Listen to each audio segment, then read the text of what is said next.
So my name is Andrew Muir, and I live in Chelsea, Quebec. I'm a advertising strategist and writer, creative writer, write ads and stuff. And I'm here because 3 years ago, in late 2017, I lost my daughter Chloe to suicide. It's an unimaginable experience to see somebody you love coming out of, in her case, her mother's house in a black bag. Wow.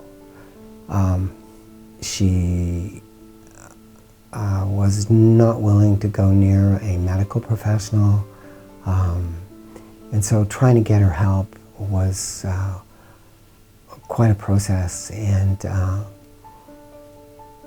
difficult. I think lots of people in that situation experience how you think you know people and you think you have access to health resources, but mental health is very tricky. And anyway, for Chloe,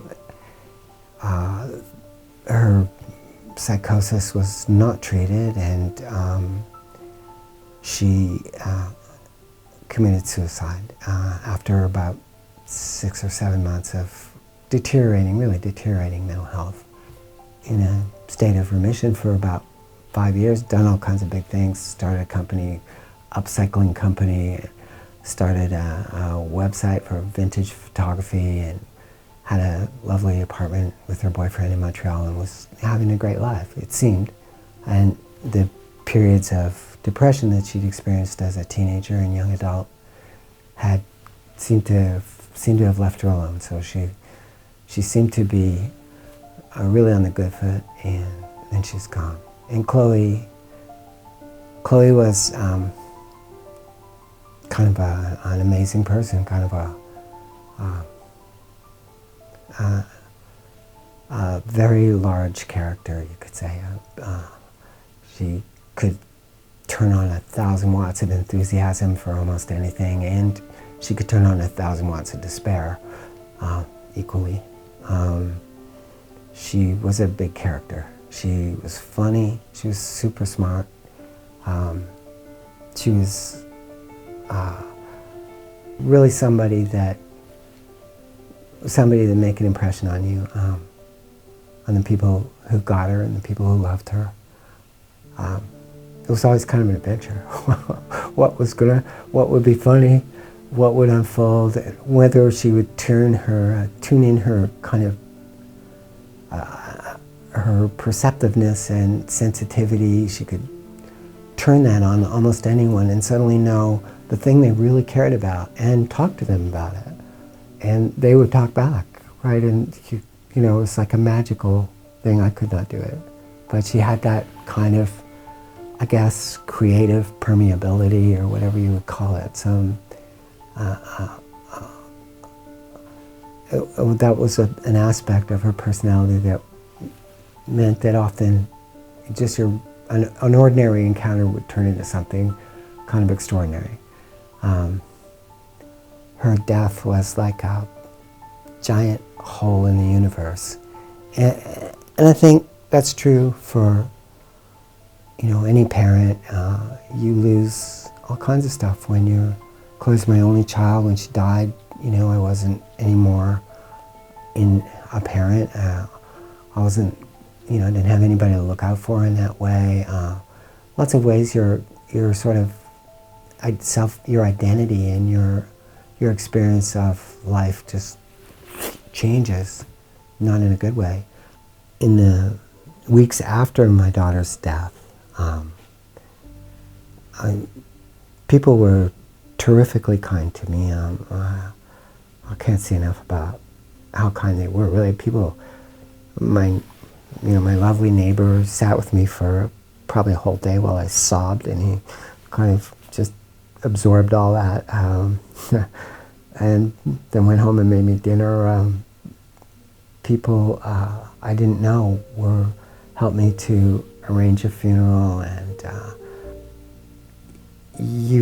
you know that suicide is a really difficult topic for most people. They don't want to talk about it. It's dark and scary, and if you have children, it's not something you want to think about, that you could lose your children. If you don't have children, you probably don't get what that kind of loss would be about.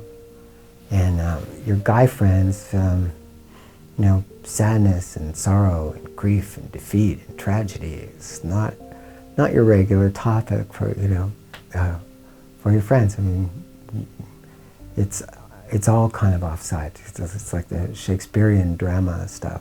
We don't do that. Hey. So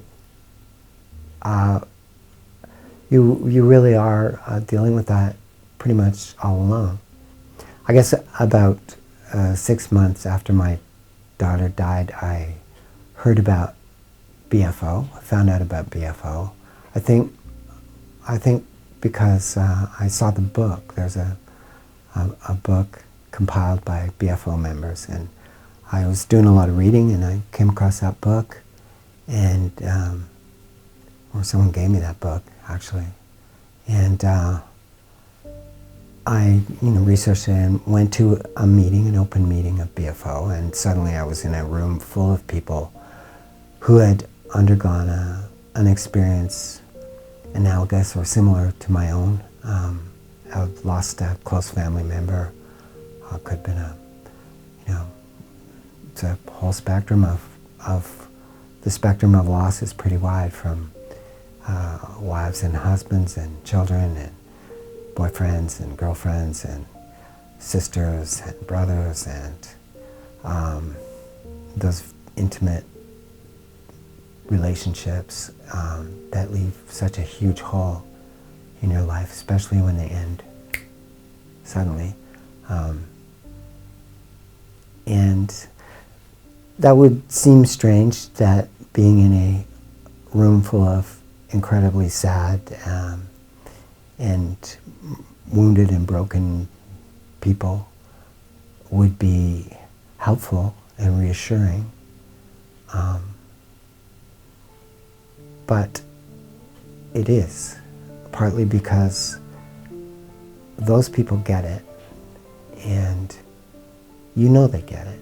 You know that they know, and you know what they're going through, and they know what you're going through. And grieving is a sort of I think it's a social process. I think we're social animals, and grief is about a social loss, and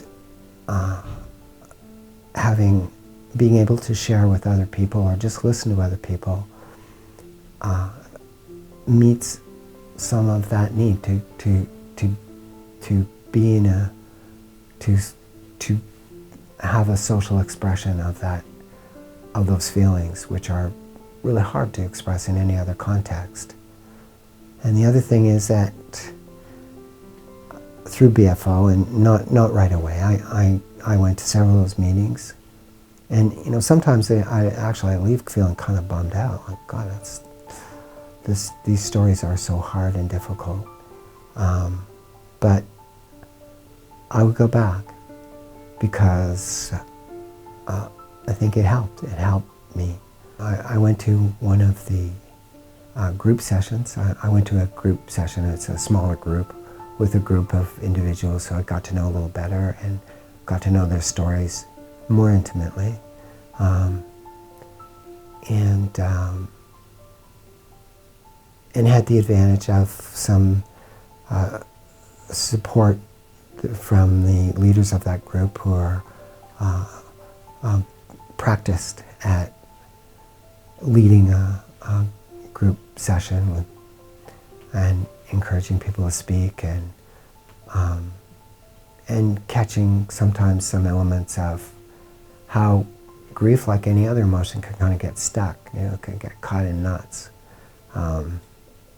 I think that probably happens to everyone. So that was this gradual process of, that's part of my process of healing. And hey, I've still got a long way to go, but I'm a long way down too, down that road.